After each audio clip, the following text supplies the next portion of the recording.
Okay, now the rest of you, you're going to be the Bulgarian people. Okay, so every time something happens on our stage over here, I want you to react. If something good happens, you can be like, woohoo, yeah. And if something bad happens, you can boo, well, don't throw stones at us, but, just show your anger somehow. I'm going to be the storyteller, so we're now starting.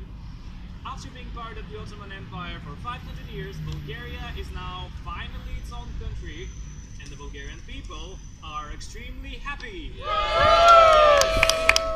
But after being part of the Ottoman Empire for so long, we have lost all of our royal blood, and there was nobody to become our king. So we had to import a monarch from abroad to come here and to become our king. And our first choice was this German guy over here. Okay, this is Alexander Battenberg. You can greet your people. Wait, then come on, guys. Why are you so good? Yes. Well, you came here and you really loved Bulgaria, yeah? During your time, what we call the Bulgarian unification happened. Not that you had anything to do with it. After a while, though, you started having some problems with Russia. And at the time, we couldn't really afford that. So eventually, we had to kick you out. I'm sorry. That was a very brief role, I know. Yeah. So after that, we again had the same problem. Nobody to become our king. And our second choice. Sure. Yeah, exactly. Our second choice is the Austrian guy over here, Ferdinand Cichowska-Bogusz. Okay, no, calm down. Because truth is, the Bulgarians, they never really liked you. I love you all. You didn't. Well, anyways, during your time, but wait, you still were the king. So during your time, what we call the complete Bulgarian independence happened. Not that you had anything to do with it. In fact, you were 2 hours late for the ceremony, like a typical Bulgarian, although you weren't. The reason for that, though, was because you loved butterflies. So now I have to explain this. You were on the train, going to attend the ceremony, and along the way you've seen some really cool butterflies, so you're like, stop the train, independence can't wait. And they stopped the train for you, of course, so you went out, you played with them for a while. Perfect. And you actually have the biggest butterfly collection, so that's quite impressive. I mean, for a long time, you wouldn't get married. And there would be a lot of like rumors why that might be. But no, wait. No matter what they were saying though, you did marry a beautiful Italian princess over there. This is Maria Luisa. So you're now married just like it. Come on. Oh, wow, okay. Well, yes. And out of this mixture, Austrian and Italian, guess what happened? A pure Bulgarian was born over there. Yes, this is our royal family. Take a picture. Our baby. Exactly. And you must be proud because as our first Bulgarian-born monarch, this is Boris III, by the way. You were baptized Orthodox Christian. Also, you were given a traditional Bulgarian name. If you guys don't know, probably the most worldwide famous Bulgarian name is Boris or Boris, as we say it. So that's you. And you are actually generally considered as the best monarch in the modern Bulgarian history because you were the one that survived the attack at the Saint Sunday Church. You guys remember that at the beginning of the tour? And you were also the one that saved the Bulgarian Jewish people. So we give a round of applause for that as well.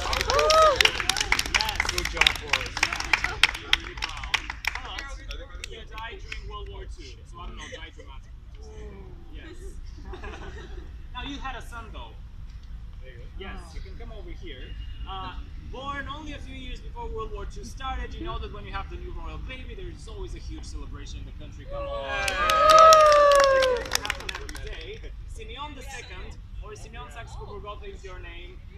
But when you... still alive? At this point, you're no longer alive. It sucks. Such a party. When you were only 7 years old, though, the communists came. That's exactly the smile that they came with. But yeah, so what was left of the Bulgarian royal family, including yourself, was chased away from the country. So we're now chasing you away. You're living in Spain now, which is cool. And the communists are now here, ruling for almost 5 decades. Everybody's working on stuff. And in the year of 1989, the Berlin Wall collapsed.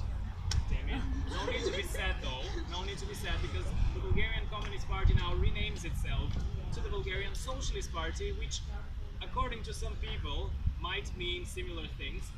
Actually, you did quite well for yourself in this transition period because the last time you ruled was up until 2 years ago, so you did very well. But after the fall of communism, at some point, our king, already a grown man in his 60s, decided to come back to Bulgaria and to greet his people. So greet your people. Come on. Yes. Can you imagine though? I mean, you haven't seen him since he was a 7-year-old boy. The excitement was just, through the roof. And you came back, but it didn't matter because we were a republic at that point. And you were like, what should I do? You saw all the love. And you had this idea to create your own political party and go on elections. And you had this huge propaganda saying that you're going to fix the entire country for 800 days. And your motto was, trust me. Say it. Trust me. Yes. And look at that face. You trusted this guy. So you actually voted in 2001, your king, to become your prime minister, which I think this is the only place in the world where that happened.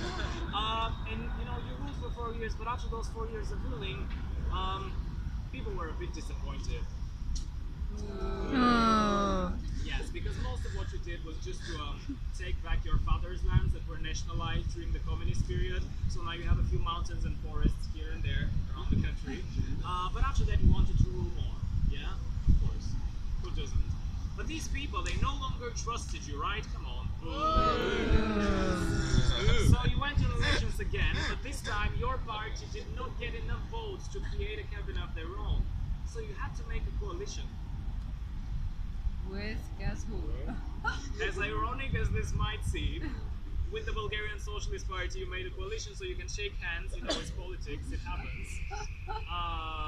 And there have been many absurd things in Bulgarian politics, this one definitely being up there in the top 3, and the Bulgarian people at that moment were like, what the is happening, because those two things traditionally they don't really work that well together. And after that nobody voted for you again. You went back to Spain, you're still alive, and you come back from time to time, and as I said, you also did quite well for yourself. So that's the history of the Bulgarian royal family. I hope it makes it more clear. So let's give a big round of applause to everybody for participating, which is technically everybody. So I thank you very much for that. Before we go, if you guys prefer a more of an interactive approach towards history and culture, apart from the communist tour that I already mentioned, we also have something that we call the culture tour. And the culture tour is a much more interactive tour because you basically get to participate in every single stop. And the idea of the whole tour is to kind of make you feel as if you are Bulgarian and experience Bulgaria for all your senses, because during that tour you get to try different Bulgarian food, some drinks, some are alcoholic if that matters to you, just saying. Also, learn a bit of our folklore dances, the Cyrillic alphabet. I don't want to give it all away, but really it's an interactive experience. And the culture tour happens 4 times a week. The next one will be on Wednesday, if you're still here, at 11 a.m.